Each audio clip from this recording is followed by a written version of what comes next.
জ্ঞান সিদ্ধি লাভ করেন এবং মৃত্যুর পর শ্রেষ্ঠ স্থান লাভ করেন। গীতার অর্ধেক পাঠ করলে গোদানের এবং 1/3 পাঠ করলে সোমযজ্ঞের এবং 6 ভাগের 1 ভাগ পাঠ করলে গঙ্গা স্নানের ফল লাভ করা যায়। ভক্তিমান হয়ে প্রতিদিন 1 অধ্যায় পাঠ করলে রুদ্রলোকে গণরূপে চিরকাল বাস করা যায়। যে 1 অধ্যায়ের অর্ধেক বা 1/4 প্রতিদিন পাঠ করলে মৃত্যুর পর সূর্যলোক প্রাপ্ত হয়ে সেখানে 100 মন্ত্র বাস করা যাবে। হরে কৃষ্ণ। গীতা গ্রন্থে 10টি, 7টি, 5টি, 4টি, 2টি, 1টি অথবা অর্ধশ্লোক যিনি প্রতিদিন পাঠ করেন তিনি দেহান্তে চন্দ্রলোকে 10,000 বছর বাস করেন। গীতা গ্রন্থে 1টি চরণ, 1টি শ্লোক বা 1 অধ্যায়ের অর্ধ স্মরণ করতে করতে দেহ ত্যাগ করলে পরম পদ প্রাপ্তি ঘটে। মৃত্যুকালে গীতার অর্থ পাঠ করতে বা শ্রবণ করলে মহাপাপী মুক্তি লাভ করে। হরে কৃষ্ণ। গীতা গ্রন্থ সংযত হয়ে দেহ ত্যাগ করলে বৈকুণ্ঠে গিয়ে বিষ্ণুর সঙ্গে আনন্দ ভোগ করা যায়। গীতার 1টি অধ্যায় সংযত হয়ে দেহ ত্যাগ করলে মনুষ্য জন্ম লাভ করে পুনরায় গীতা পাঠে অভ্যাস করে মুক্তি লাভ করা সম্ভব।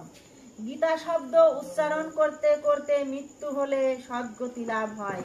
গীতা গ্রন্থ পাঠ করে যে কর্ম অনুষ্ঠিত হয় তা নির্দোষ হয়ে সফলতা দান করে। সেই জন্য মানুষ সব কাজের আগে গীতা পাঠ করে, সেই জন্য সবকিছু দোষ কাটে যায়। পিতা পিতামহ প্রভৃতি পিতৃলোকের উদ্দেশ্যে শ্রাদ্ধে গীতা গ্রন্থ পাঠের ফলে পিতৃপুরুষগণ নরক থেকে স্বর্গে যান এবং তারা পুত্রকে আশীর্বাদ করতে করতে পিতৃলোকে গমন করেন। 4 চামর সহ গীতা গ্রন্থ দানে মানুষ সেদিনই সম্পূর্ণ চরিত্রিতা হন।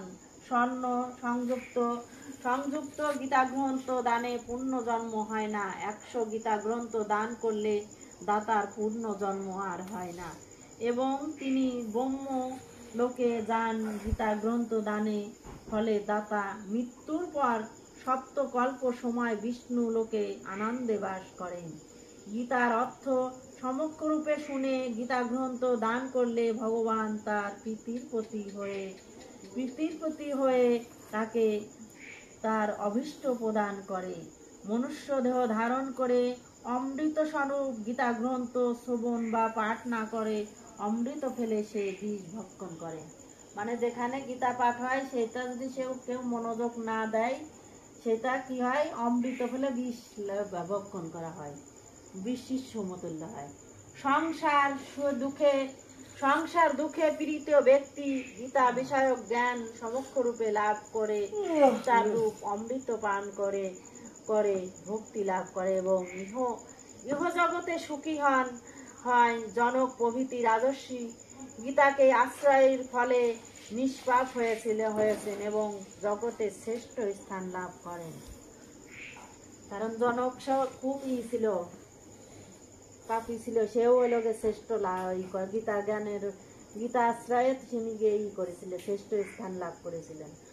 পরম ব্রহ্ম স্বরূপিণী গীতা যে কেউ পাঠ করতে পারে। গীতা পাঠে উঁচু নিচু কোনো বাধা নাই। যে নিজেকে সম্মানিত মনে করে অথবা অহংকার বশত গীতা গ্রন্থের নিন্দা করে সে মহাপ্রলয় পর্যন্ত ভয়ানক নরকে বাস করেন। জ্ঞান বুদ্ধিহীন ব্যক্তি গর্ভবশত গীতার অর্থ অমান্য করে কল্প শেষ হওয়া পর্যন্ত কুন্তিপাক নামক নরকে ফুটন্ত তেলে সিদ্ধ হয়। নিকট কথিত গীতা গ্রন্থ না শুনলে বহুবার শুকর জনিত জন্মগ্রহণ করে। মানে গীতা পাঠ যদি কাছে গীতা পাঠ না শোনা হয় সে শুয়োরের জন্ম হবে, তার কাছে শুকর জনিত জন্মগ্রহণ করতে হবে। চুরি করে গীতা গ্রন্থ আনলে গীতা পাঠ নিষ্ফল হয়। গীতার অর্থ না শুনে পরমার্থ লাভের চেষ্টায় কোনো ফল লাভ হয় না। গীতা পাঠ শুনে পরমাত্মার প্রীতির জন্য স্বর্ণ ভজ্র দ্রব্য পটবস্ত্র দান করার জন্য নিবেদন করবে। মানে গীতা পাঠের সময় সেই জন্য মানুষ সবকিছুই দান করে। গীতা গ্রন্থ ব্যাখ্যাতকে বহু দ্রব্য বস্ত্র প্রভৃতি প্রচুর ভক্তি ও প্রীতির সঙ্গে দান করে পূজা করবে, এতে ভগবান শ্রীহরি তুষ্ট হন। শ্রুত বলে যথোক্ত ফল ভাগী হওয়ার জন্য গীতা পাঠ শেষে ভগবান শ্রীকৃষ্ণ কথিত প্রাচীন গীত মাহাত্ম্য পাঠ করা অবশ্যই কর্তব্য। গীতা গ্রন্থ পাঠ করে গীতা মাহাত্ম্য পাঠ না করলে গীতা পাঠ নিষ্ফল হয়। মাহাত্ম্য সহ গীতা গ্রন্থ পাঠ করলে এবং সশুদ্ধ ভাবে পাঠ করলে উৎকৃষ্ট গতি লাভ করা যায়। যিনি গীতা গ্রন্থ অর্থসহ শ্রবণ করে গীতার মাহাত্ম্য শোনেন তার পুণ্য ফল শোকজনক হয়। হরে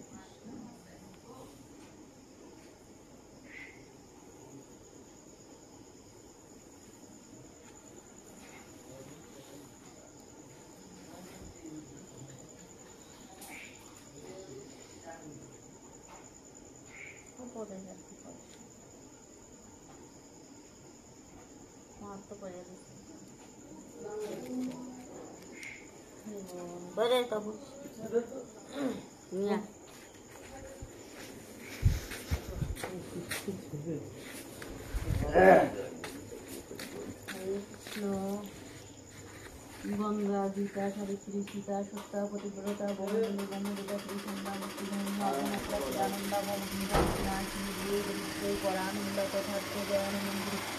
হরে কৃষ্ণ কৃষ্ণ কৃষ্ণ হরে হরে, হরে রাম রাম রাম হরে হরে, হরে কৃষ্ণ কৃষ্ণ কৃষ্ণ হরে হরে, হরে রাম রাম রাম হরে হরে, হরে কৃষ্ণ কৃষ্ণ কৃষ্ণ হরে হরে, হরে রাম রাম রাম হরে হরে। লোকং দিব্যং স্বগচ্ছিতং, লোকং দিব্যং স্বগচ্ছিতং, লোকং দিব্যং স্বগচ্ছিতং। তুমি যদি স্বর্গবাসী করো, তুমি তার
তো লাগলো না।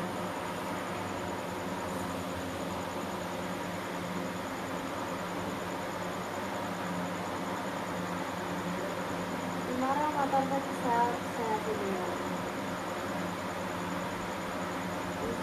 তোমার গুরু পাঠ করে হ্যাঁ আমার কেন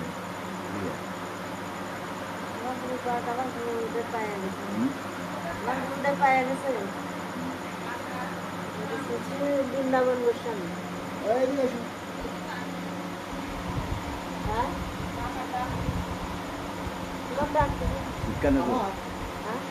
কেন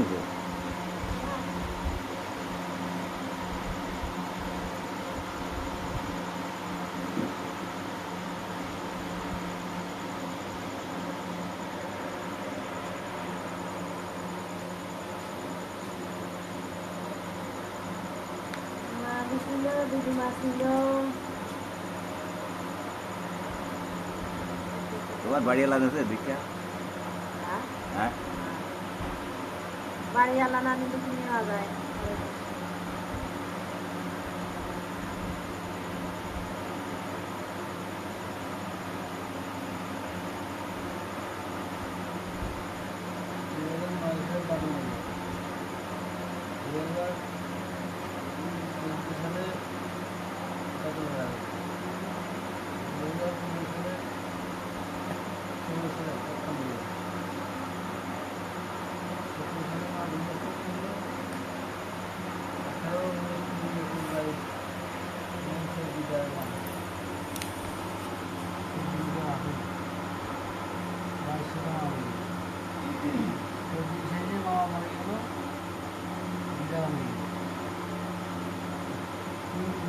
তাই তো করছি, রাখা গেছে তাও কুপনের কয়, কুপনের দেখতে দেখতে শুনে রাখছে।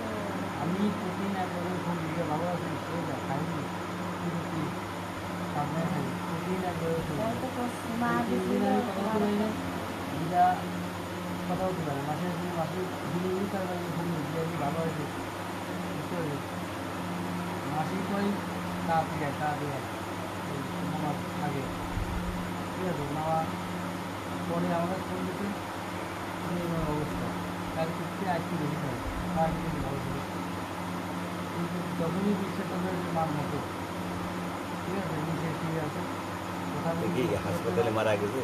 ঠিক আছে তখন মাসি তো পরীক্ষার জন্য করাই তখন মাসি হরে কৃষ্ণ।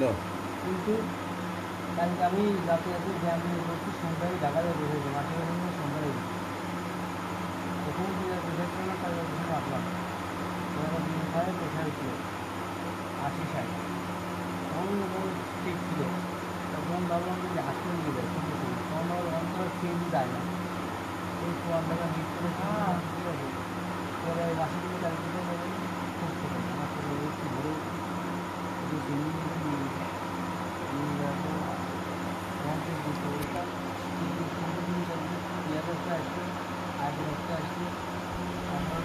না, আসলে কতবেলা? এরা বেশি ভোরে। আর আসতে তো মনে হয় 12টা, সাড়ে 11টায়। কত সময় যদি ট্রিটমেন্ট না হয় তাহলে কি হয়? তারপরে আপনার অক্সিজেন যাবো অক্সিজেন দিয়ে আসার জন্য নিচে নিচে না আইসে লাগি তখন না না, ঠিক আছে তখন যদি ভগবানকে দরকার দেখবেন আমার কিছু পাবো কারণ কি শোনে, আইসিইউতে খুলিবার কি করতে জানিস, ও কালকেও রাখতাম কি করতে কি পরে একবার বিল কষে দিয়ে তারপরে সেখানে মা মারা যায়নি, তো তো আর কিছু করে না, আমরা রেখে যাই। আর আমরা কেন্দ্রে করতে যে আইসিইউতে দেওয়া দরকার নেই।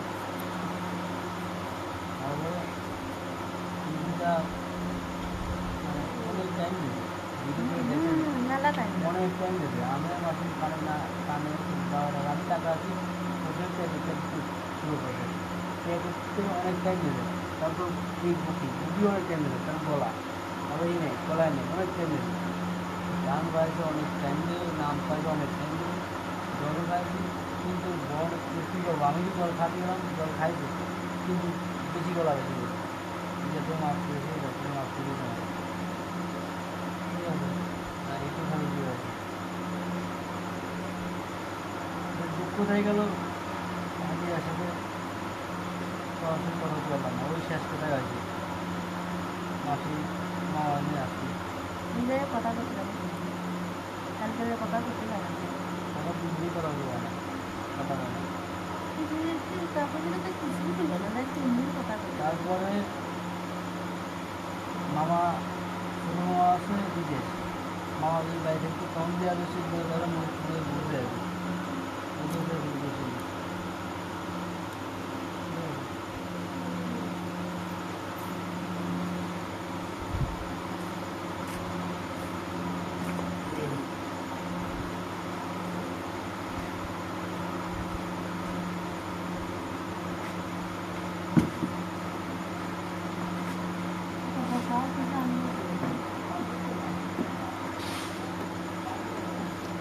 এই তো এই গরমে বাড়ি যাচ্ছিল।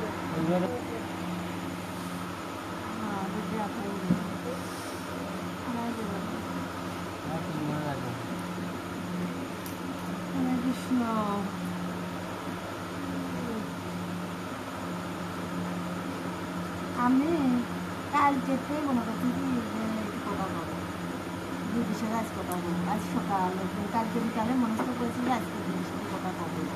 তিথির কইছে কি তোমরা আপনার সাথে কথা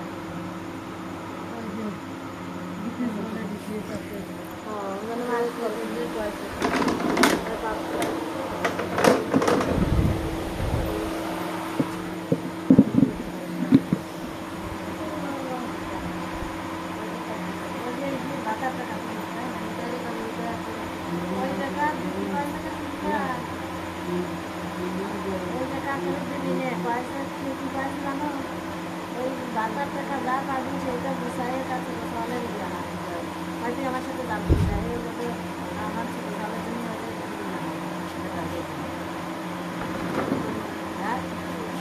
আর খারু টারু কি বানাবি যদি কইটো খারু বানাবি আমার কয়েছে আমি বাজার টাকা পাই এটা আমি করে দেবো না আর খরচ করবো না আমার সব কথা হবে আমি আসবো 80 টাকা পাবো তাহলে এবারে গোসা গোসা তুই আমার সাথে যাবি আমি আমার বৌমার জন্য খারু বানাবো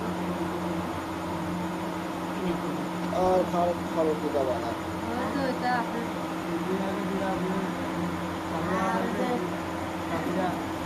বিপিএসের টাকা কালকে বই নিয়ে গেছে তাহলে কি বই নিয়ে আসছে টাকা দিল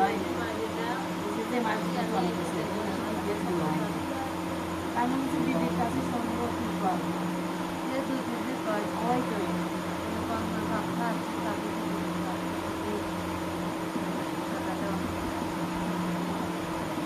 ওই মানে হলো ওইটা করে বুঝছো ওই টাকাটা আমার কাছে দিয়ে এখন ওইটা দিয়ে আমার কয়েছিল কি যে আমার সাথে তুই যাবি আমার যাবে আমার তো এটা কাজে কেউ আর কাছে ওই যে সিএসে টাকা ছিল কাছে ওই টাকাটা আমি 2 লাখ টাকা এই কিনেছি 2 লাখ টাকাই তো তুই আমি গুছা গুছা তাই ওই টাকা দিয়েও আমি একবার হ্যাঁ কাজ আমার ছোটো তাহলে কিছু নাই আমারই সব খরচ করতো আমি এই টাকা গুছাইয়ে আমি এই সব করবো একবার হয়েছিল বিপুল উঠেও নিল 10,000 হয়েছিল ওই উঠেও নিল আমারও পাচ্ছে সেই বইটাই আমার কাছে রয়েছে টাকা পয়সা ওই আমি বলছি কি আমি কথা করবো আজ কয়টা দিন ধরে এই মাস পরে পর্যন্ত কিন্তু আমি নানান টেনশনে আছি আমার ভিতরে মেলা চিন্তা হয়ে গেছে যে আমি তো বলছি কোথায় করবো ভালো করে বসে আমি আমার কাছে তোমার কাছে আমার কাছে কথা আমার মানে বুনির মতন খুব ভালো লাগছে আমার কষ্ট কোনোদিন সব বুঝি না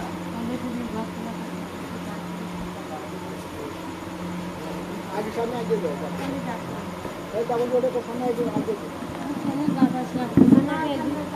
এই জায়গায় এসো এটা আগে দেখি আগে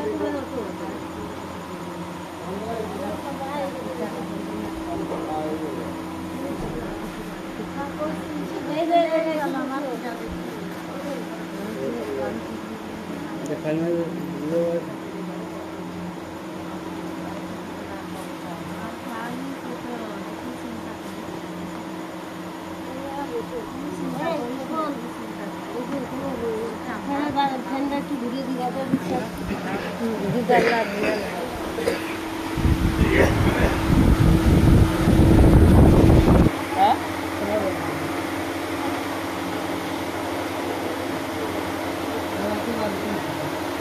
ठीक है ना तो माझ्या मामा सगळे मामा তাহলে তাও হচ্ছে এটা কবে না মনে ছিল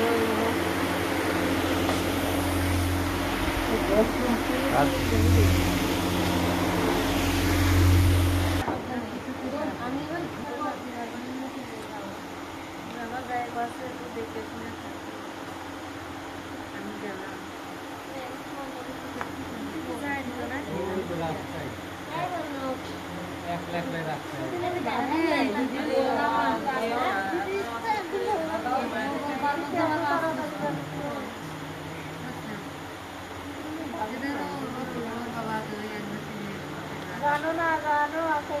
শুনতে আমি যাই না, আমার বৌদি বসছে কীর্তন ছুটি খাবা না, আসিও না, আমি বলছি আমার মানুষ নাই, আমি ওই যে দাদু ভাই তো সিঁড়ি তুলে ঠাকুর করে না ওদের আমি নিয়ে যেতাম আমি সাথে এলাম ওখানে। সাথে করে যেতাম। আর বছর ওই ছেলেটা গেছি দিদির সাথে, আমরা 2 দিন গেছি, দিদি আর আমি 2 দিন গেছি, আবার ঠাকুর বাড়ি গেছি, আবার এই কালীবাড়ি গেছি 2 দিন, 2 জন সাথে করে চলে গেছি, কেউ দাও করতাম তো হয়তো বলছে এবার ঠাকুর ঠাকুর এখানে তো চলে গেছে। এবার কি বলবো, 2 দিন নাই আমার পড়া করলাম। এখানে খালি লাইটে গেছে তারা আমি বলছি যে আমার বাড়িতে যেতাম, তারপরে কোথাও তো কোথায় ছুটি নিয়ে একলাই যেতাম।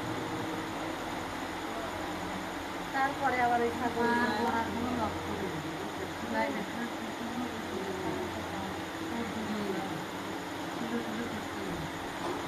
কেউ ওদেরকে এখন তারা তিন দিনের মতো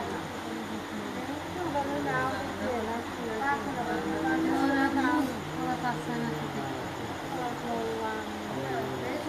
সেটা বিয়াসিকে দাম বহুত বেশি লাগছে তাই এখন খরচ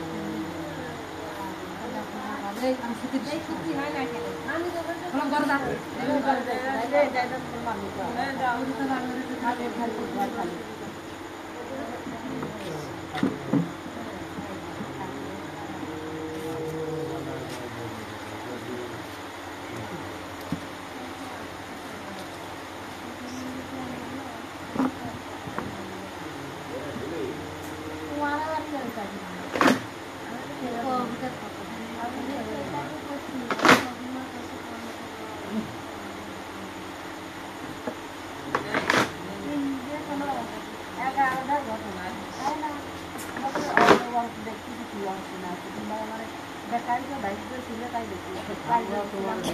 তারপর তো সবার কাছে কত শেয়ার করি ও সময় কিনতে লাগে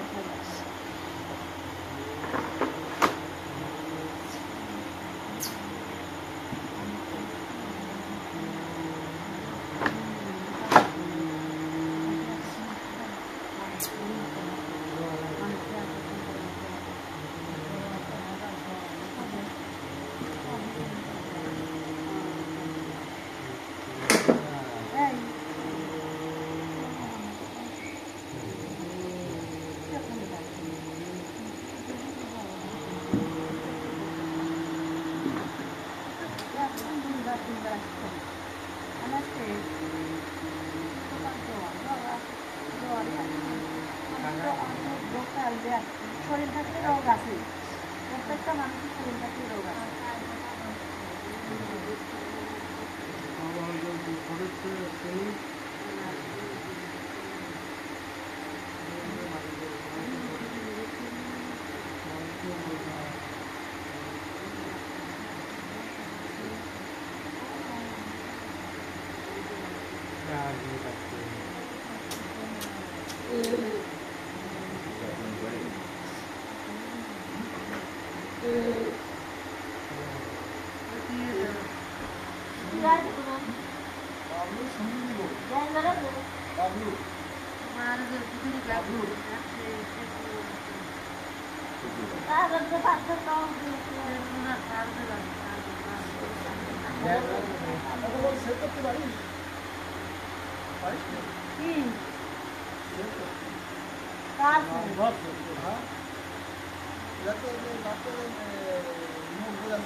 আমার এখন মনে মনে তাই প্রশ্ন দাদা মানে ঠিক পাই নাই আমার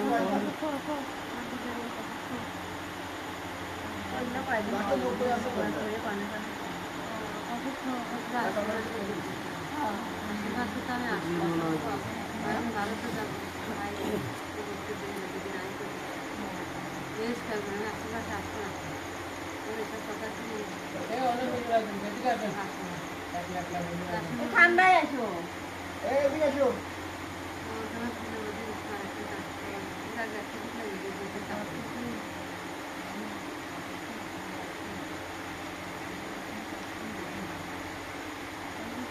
কি হয়েছে জানেন?